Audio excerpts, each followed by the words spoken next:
Assalamualaikum warahmatullahi wabarakatuh.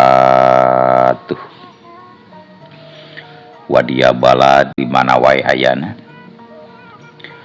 Alhamdulillah wa syukru ala ni'amillah. Kalawan diwuwuh ku qabul anu maha agung, dibarengan ku pangijabah anu maha kawasa, diiring ku kadeudeuh kanyah Gusti anu maha suci.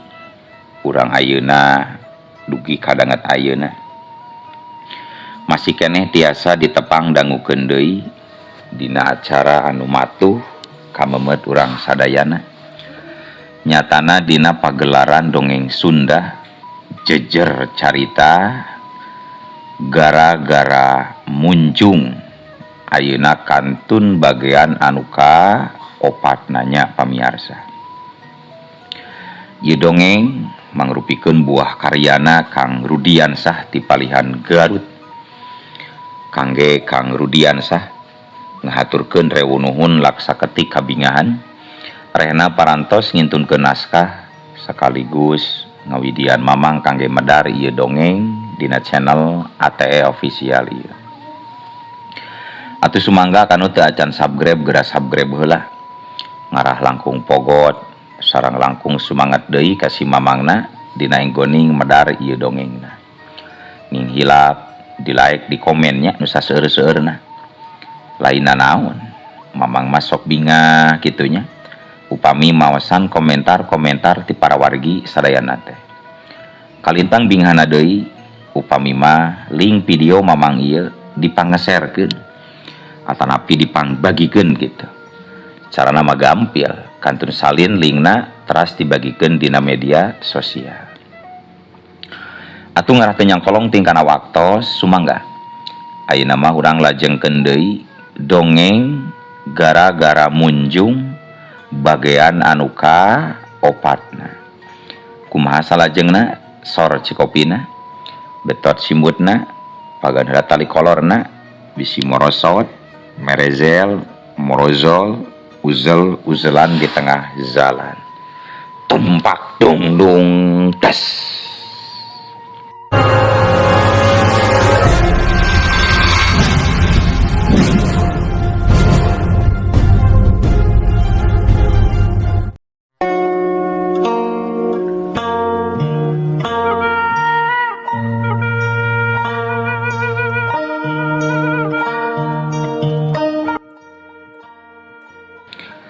Sanggeus puguh Nyi Euis adina teu mere nginjeum. Geus kitu mah biinah gancang balik ninggalkeun imah adina. Tapi anu dituju teh lain imahna sorangan, tapi murut tempat barudak dirawat. Biinah jeung Mang Kasam saterusna ngarobrol dari anaker di tempat anu teu loba jelema. Mang Kasam kadenge anu keur cumarita bari jeung rumahuh narik napas panjang. Waktu ngadenge biinah ngajelaskeun yen katangtuan tinu jadi adina dirobah patali utang piutang wayahna kudu dibungaan. Mang Kasam teu bisa majar kumaha kitu kahayang adi pamajikanana anu memang sarakah dina dudunya. Urang kudu tetap sabar ieu. Ulah kurang pisabar mangsa ngalakonan ieu ujian. Geus kumaha deui da puguh nasibna urang ieu mah sakieu kulakna. Biinah bet kurang panuju tungtungna teh. Salakina unggal-unggal diajak badami, teu oleh kitu walonanana. Sabar jeung sabar we. Akang, da akang teh lalaki atuh. Panjang lengkah. Cik atuh ulah ngandalkeun gawe di teun singko wae. Loba meureunna cara akang neangan pagawean anu sejen. Nyiar modal keur biaya budak dirawat ka. Tangtu aya ari pagawean mah inah loba. Malah babaturan akang oge geus sabaraha urang nawaran eta pagawean. Ngan ku akang can dijawab anu pasti. Sabab berat keneh nangtukeun sikepna. Anu sok padahal mah eta pagawean teh lumayan oge gede penghasilanana inah. Biinah kerung halisna meh tepung. Netep antep ka salakina bari pok nyarita. Tuh eta gening Kang. Nah lain gancang tarima tuh tawaran babaturan akang teh. Sabab iya Kang, abdi teu tarima derajat anu jadi salaki. Aya nu ngahina basa. Arek ku dulur, arek ku batur, abdi teu ridho Kang. Nyakeun bae ina. Kumakarepna. Maranehna ngomong kitu ki oge mangsa bodoh. Ulah diasupkeun teuing kana hate. Atuh ngeunaan anu nawaran gawe ku akang oge pasti dipikiran deui. Tapi kudu pinuh ku tinimbangan ina. Cek Mang Kasam. Sedengkeun biina tetep can ngartieun kana maksud caritaan salakina. Lain, nah di tawaran gawe ku babaturan teh. Bet kudu aya tinimbangan anu asak sagarupa Kang. Nah di titah gawe naon akang teh, bet boga pikiran kitu. Nah teu karunya anak sadua-dua galeri terus teu kabayar tebusan urut dirawatna Kang. Biina rada kesel. Mang Kasam gancang ngajawab. Nya aya we pagawean mah. Jeung malwaka dibeja-beja ka saha oge ayeuna mah. Dalah ka indung suku oge moal geru. Mun can dibuktikeun ngareunah henteu tempat gawe anu ditawarkeun ku babaturan akang teh. Mata kudu aya tinimbangan heula teh anu asak. Nya eta kitu. Ulah sok aya pikiran lain-lain pokona mah ina. Ngan anu kudu dipikiran mah carana akang kaluar ti tempat gawe nasi engkong cengli kumaha sangkan ngareunah ka ditu ka dieu kitu tah. Biina mungguh nambahan teu ngarti jeung panasaran tur aneh. Sabab puguh asa kakarak harita ngabandungan sikap salakina jiga kitu loba alasan. Hirup rumah tanggana Mang Kasam jeung Biina tara kabejakeun paseha. Tapi ngan hanjaka Biina kadang sok ngarasa boga salaki teh kurung batokeun. Carekna kitu teh kitu we taya hoja. Tapi saacan Biina kadenge nyarita kurunyung harita saurang jalma datang nyampeurkeun. Nu taya lian ti Oding geuningan eta jalma teh. Sarta kadatanganana langsung dibagiakeun ku Mang Kasam katut ku Biina. Bagea Kang Oding, hampur aduh. Kuring geus 3 poe teu gawe. Lantaran ieu ngurus budak gelering duanana.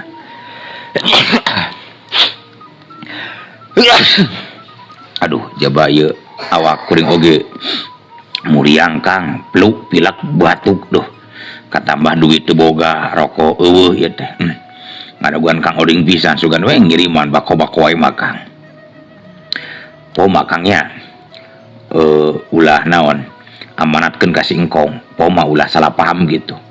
Dumeh kurang gawe geus 3 poe Kang. Kang Oding gancang nembalan. Tenang Mang Kasam, tenang. Kuring jeung si engkong geus nyaho. Pangna Mang Kasam gawe lantaran budak galering. Malah teu diduga ti saanggalna ieu teh Kang. Maksud Kang Oding? Teu diduga ti saanggalna kumaha? Aya naon Kang? Mang Kasam karung.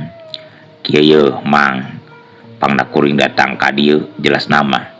Dititahku engkong cengli geus nganterkeun ieu duit Kang. Nganterkeun duit. Duit saha di Kang Oding? Mang Kasam beuki kerung halisna meh tepung. Nya duit anu Mang Kasam atuh. Pan Mang Kasam teh nginjem duit teh ka si engkong. Bener teu? Aneh. Pan engkong cengli teh harita teu mere diinjeman duit ku kuring nalika ditalatahkeun ka akang teh. Tapi geuning. Nya eta kuring oge ngarasa bingung jeung aneh puguh. Kunaon engkong cengli bet ngaradak roba sikapna. Ngaradak bageur arek mere nginjem duit ka Mang Kasam. Bisi pajarkeun ngabohong mah ieu ayeuna ku kuring urang buktikeun ieu. Ceuk Kang Oding leungeunna gancang ngusiwal kana saku jaket. Ngodok kertas pasagi isi duit atau amplop gede terus ditembongkeun ka Mang Kasam jeung ka Biina anu marolohok mata simeuteun. Lantaran kakarak harita nempo amplop anu kandel eusina duit kepokan 100 ribuan. Sabaraha eta duit teh Kang Oding? Aya ku loba-loba teuing. Mang Kasam ngageleter 5 juta ieu teh man. 5 juta. Alhamdulillah.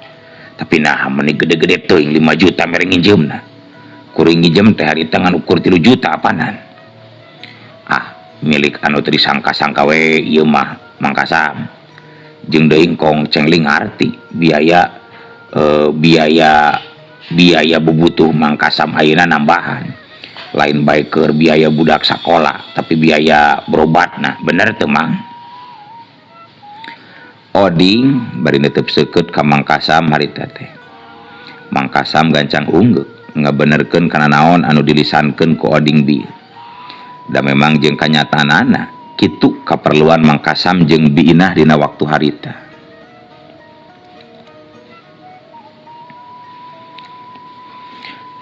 Sedengkeun kayan Biinah mah jiga nu terus leungit ku picaritaeun. Beh dituna puguh asa ngimpi jeung kakarak harita bisa ningali duit anu sakitu lobana teh. Memang teu salah, bener pisan kitu Kang Oding. Pangabutuh kuring teh jadi nambahan. Tapi alhamdulillah engkong cengling ngadadak bager. Mere nginjem duit ka kuring anu memang kacida butuhna kana ieu duit. Engke mun nyaose kuring arek ngahaja we nepungan ka imahna ari rine. Ngan tapi eta pamajikanna kumaha ieu? Ngarojong kana kahadean salakina atawa henteu? Salempang kuring mah sok inggis pamajikanana nyaeta Liang Tong. Teu nyaho jeung teu panuju kana sikap salakin ayeuna sarta bakal diomongkeun mun terus kanyawan teh. Kumaha ta Kang Oding? Tenang Mang Kasam, tenang. Justru gara-gara pamajikanana anu ngajadikeun engkong cengli robah sikepna teh. Tah jadi Mang Kasam ayeuna ulah boga pikiran sieun atawa salempang ku sikep pamajikanana nya. Oh, nya syukur atuh ari kitu mah Kang Oding. Berarti kuring regreg ieu hate narimana ieu duit teh. Lain kitu Inah, bet ngadon ngahulang geuning maneh mah Inah. Cik Mang Kasam bari ngareret ka Biinah anu ngadon ngahulang. Puguh abdi teh kaget Kang jeung asa ngimpi. Sabab abdi mah jujur we kakarak ayeuna ningali duit anu sakieu lobana Kang. Biinah ngajawab bari mencrong ka salakina, meh asa teu percaya. Sabab ti irahaeun atuh ningali duit anu loba jiga kitu.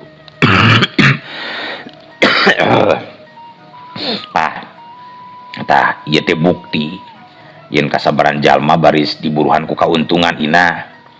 Cik Mang Kasam bari paromanana marah mah bunga.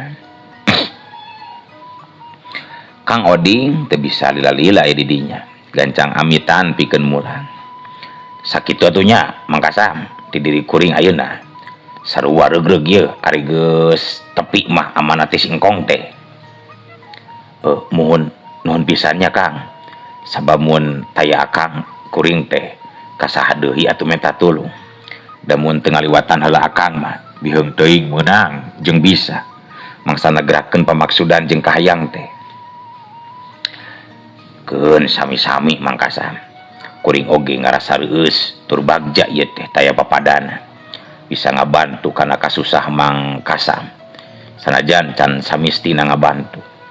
Ngan tapi omatnya Mang Kasam, omat sakali deui. Mang Kasam ulah arek deket-deket komo layet mah jeung jalma nu ngaran Juhana bahaya. Sabab atupan wanoh di pasar bari ngarendeng jongkona jeung jongkok kuring. Piraku kudu teu wawumah atawa embung ngobrol jeung batur dagang di pasar. Ngobrol tambah teuing sepi we bisa meureun. Cik Mang Kasam kitu teh bari ngaleng Oding kaluar teh eta rohangan. Duka teuing terus ngobrol naon.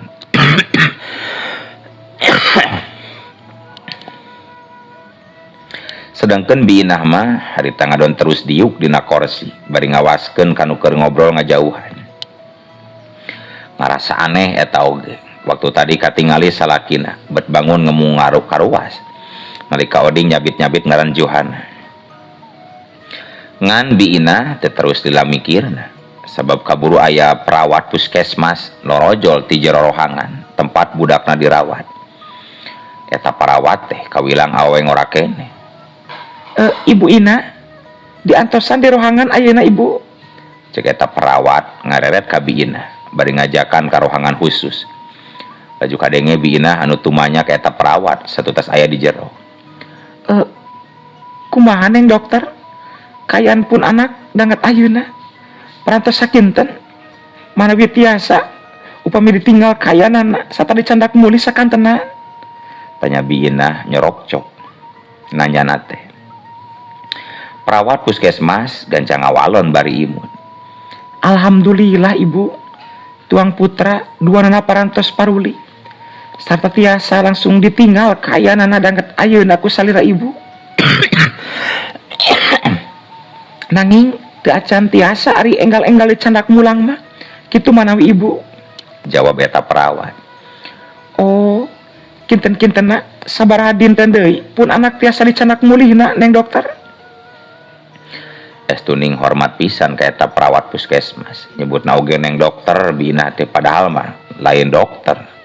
Ngan sakadar perawat. Paling lami 3 dintenan deui nya ibu. Nembe murang kali tiasa dicandak muli. Margi aya deui anu kedah dikontrol kitu manawi ibu. Alhamdulillah. Sareng salajengna naon bae anu dilarang. Sangkan pun anak kajagi kasehatanana Neng dokter. Perkawis dina tuangeun dina leuteun atawa dina anu sanesna Neng dokter. Samentawis mah teu kenging waka dipasihan nuang tuangeun anu hasem-hasem, anu lada-lada oge miminyakan.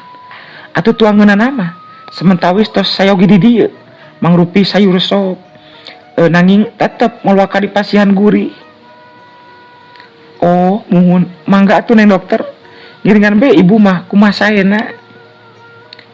Keur kitu mangkasam katingali asup ka eta rohangan.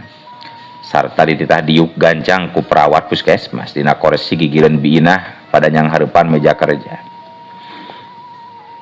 Perawat nyahoun mangkasam teh memang salakina biina. Pok harita mangkasam nyarita ngandung pananya ka eta perawat. Dupi pun anak salerasna teh damang naon eta teh dok. Nyuhunkeun kateranganna we manawi. Tanya mangkasam teu sabar hayang nyaho kayan anakna kumaha ayeuna.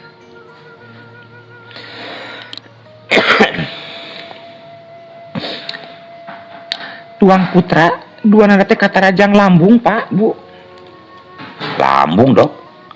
Muhun malihan mah tos kronis kanggo asep anu ngarandapanana mah kitu manawi Pak Bu. Nanging teu kenging salempang bagi kaayaan bakal tiasa damang deui pami tetep dijagi dina masalah tuangeunana kitu manawi Bapak. Mangkasam bati rumahu sarta narik napas panjang. Anakna kitu teh lantaran kurang dahareun. Sok nahan lapar. Lain sambarangan dina barang dahar. Mangkasam hatena mah ngarakacak ngomong sorangan. Nalangsa kana kaya nasib anakna anu dibawa hirup sangsara ku manehna salaku kolotna. Hese dahar-dahar acan, kadang paribasa dahar isuk henteu sore. Aneh puguh ge. Mun dipikiran haben mah ku Mangkasam. Ongkos caritana maneh teh gawe di jongko boga gaji. Tapi duit gajihanana tara bisa cukup pikeun pangabutuh. Nya atuh rek cukup kumaha. Gaji ukur 300.000 sabulan. Sedangkan pangabutuh leuwih ti sakitu, katambah raweuh ku hutang. Dibayarkeun oge angger ngagantung teu punah-punah. Mangkasam anteng ngalamun nepi ka ngarenjak nalika perawat puskesmas nyarita deui ditujukeun ka dirina jeung ka biina. Teras biaya kangge obatna atos uninga panginten kantun dicandak be ieu formulirna kangge bebayar di payun ibu bapak. Meh bareng biina jeung Mangkasam narembalan bari nyokot kertas teh. Oh muhun mangga dok mangga. Sumuhun mangga Neng. Biina anu mawa eta surat dibawa ka rohangan obat sarta babayar urut biaya ngarawat budak jeung sajabana. Geuning ari dihitung-hitung mah jadi 500.000 jumlahna lantaran jeung biaya rawat inap. Mangkasam jeung biina sorangan teu bisa nawar. Harga memang sakitu katang tuanana ti pihak puskesmas. Jang Asep jeung Nyirika saterusna pada nungguan berang peuting kuduan. Saat caninggang kana waktuna bisa beralih ka imah. Cag tunda anu kacarita. Kocapkeun di pilemburan. Harita teh keur wanci peuting sepi jempling. Anu ronda tiluan lalaki ngora wungkul keur cinutrung dina bale-bale pos ronda. Bari dihayungkung ku sarung, beak kopi sagelas sewang, rokok meh beak sabungkus ku tiluan. Eta tilu urang ronda teh kadenge saurang diantarana anu cumarita ka baturna. Lain cenanya euy. Malam Jumaah kamari mah aya begu ngaliwat ka pilemburan. Heueuh. Lembur anu deukeut jeung lembur urang. Bener kitunya eta beja teh lain bohong. Kumaha cik maneh?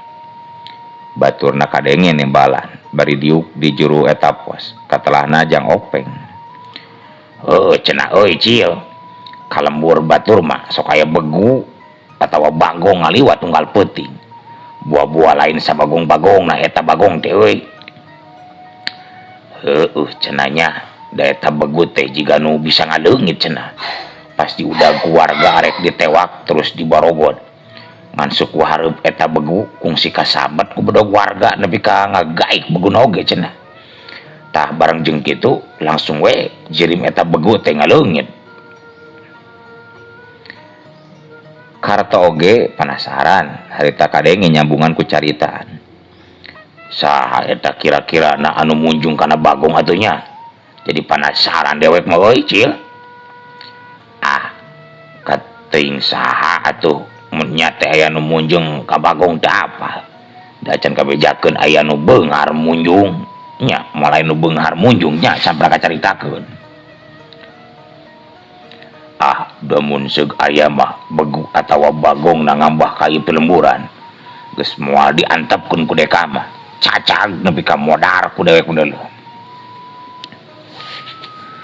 Ke tapi euy teu gampang kitu wae.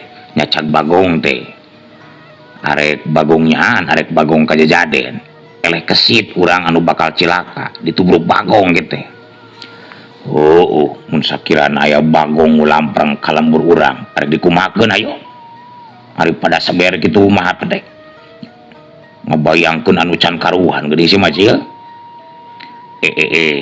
Ari maneh karto na maneh nyaan lembur urang hayang disabaku bagong. Cek Jang Openg nya kahayang maulah atuh euy nanaonan make aya bagong ka lembur ngariweukeun warga.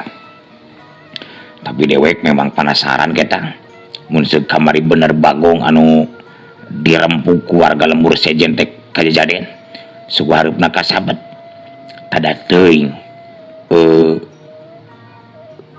dan tada teuing genjleungna mun kanyahoan anu disabet teh ketel jaleman wau bener teu?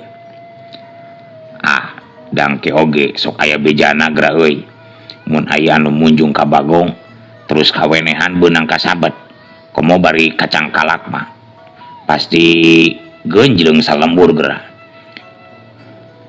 Si anu munjung cer bakal kitu. Tapi geus lah maneh mah tong kapapanjangan ngomongkeun kayaan lembur batur anu can pugu bisa jadi fitnah mun nyalan teh euy. Kuring jadi penasaran ieu. Hayang menang eta beja nu pasti daripada ngomong-ngomong di dieu bari teh buktina asa sarua jeung bohong. Komo ieu cek kopi jeung udud beak beuki we jiga bohong ieu ngaronda teh euy. Karto memang penasaran jalmana mun ceuk bener aya nu munjung hayang nyaho bae saha jalmana anu munjung.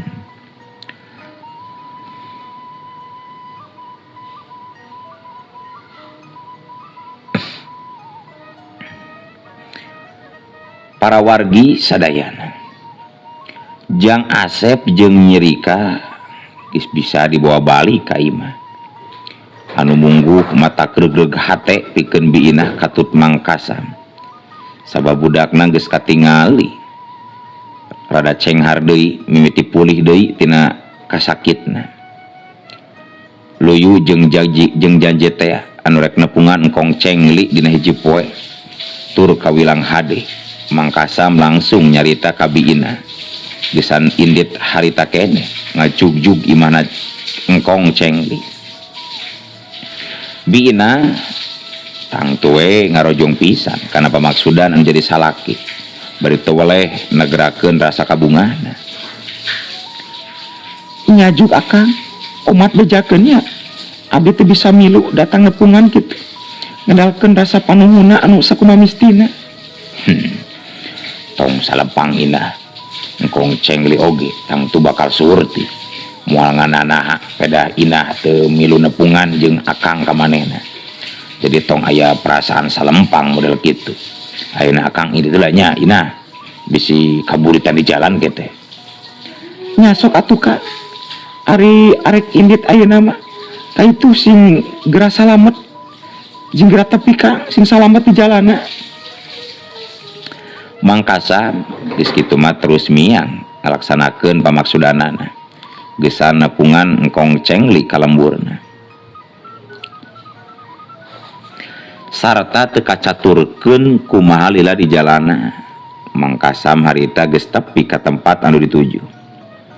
Engkong cengli jeung pamajikanana gancang ngabagiakeun anu anyar datang. Malah jeung nyuguhan sagarupa, sikepna dareh deh tur somea. Engkong cengli anu kadengi keur cumarita. Hanya kunaon eta Mang Kasam kemari ha? Bukannya anak punya kamu orang lagi pada sakit ha? Cek engkong cengli nyaritana ngandung pananya. Liang tong pamajikanana asa teu ngareunah mun teu milu ngomong teh pok harita nyarita. Hanya betul sekali Mang Kasam. Kenapa kamu orang kamari? Bukannya punya anak kamu orang lagi pada sakit ha? Mang Kasam ditanya gitu gancang ngajawab. Oh semun teu sawes-wios engkong. Pun anak dangkat ayeuna parantos leuheung majeng kadamang sun. Oh hanya syukur. Kalau kamu punya anak akan segera sembuh. Lalu itu bagaimana dengan istrimu Mang Kasam? Oh alhamdulillah Ci. Pun bojo dina kayan sehat walafiat teu kirang sawes-wios. Sareng hapunten we kasumpingan mamang dangat ayeuna teh janten ngarepotkeun ieu. Hanya kita orang tidak merasa direpotkan ha. Jadi seharusnya Mang Kasam jangan berkata begitu. Sanajan salaki pamajikan teu bisa ngucapkeun basa Sunda dina unggal cumarita. Tapi duanana bisa ngartieun karena setiap caritan Mang Kasam. Jadi teu matak karagok dina ngobrol. Mang Kasam kadenge cumarita deui nagarakeun pamaksudan anu sabenerna. Engkong cengli bari muril-muril kumisna anu ngawir kawas kumis lele. Terus ngaragapkeun karena setiap anu dilisankeun ku Mang Kasam. Janten kieu ye salaresna tujuan simkuring ka dieu tengkong.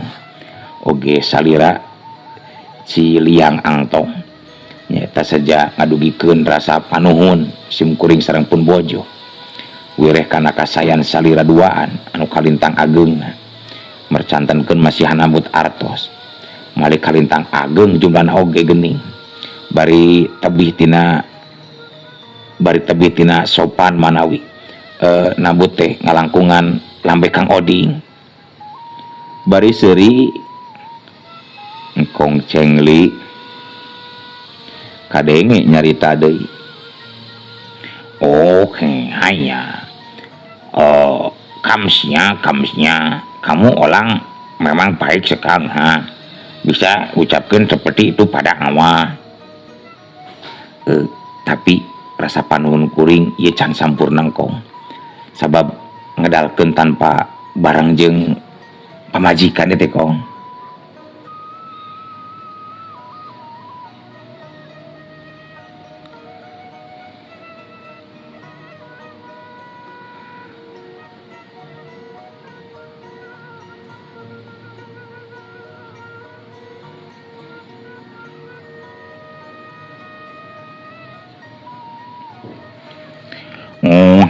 Hanya ngerti maksud Kasam bicara ha. Tapi sungguh tidak mempermasalahkan keadaan ini tanpa ditemani istrimu pun berterima kasih pada Oe itu juga sudah cukup. Namun tetap walaupun begitu ini harus ada syarat. Bukan begitu Liang Tong, hanya engkong cengli kitu nate bari ngareret ka pemajikanana. Anu deret gancang unggek bari ngawalon. Oh, betul sekali engkong, hanya. Maka dari itu Mang Kasam harus tahu syarat apa yang mesti dilakoni. Bari memang tetap bingung ngadengi ucapan eta dua jalma. Jeung sakitu mah Mang Kasam teh bisa oge ngobrol dina bahasa anu beda. Lantaran teu kungsi sakola, mentak sakapeung marajeun ngahulang memeh neruskeun deui omonganna teh. Ngan sanggeus ngarasa pas, Mang Kasam kadenge nyarita deui. Mun nun pisan pami ngartos mah salera duaan teu kaabotan. Nanging aya syaratna geuning. Naon manawi syaratna teh suhun?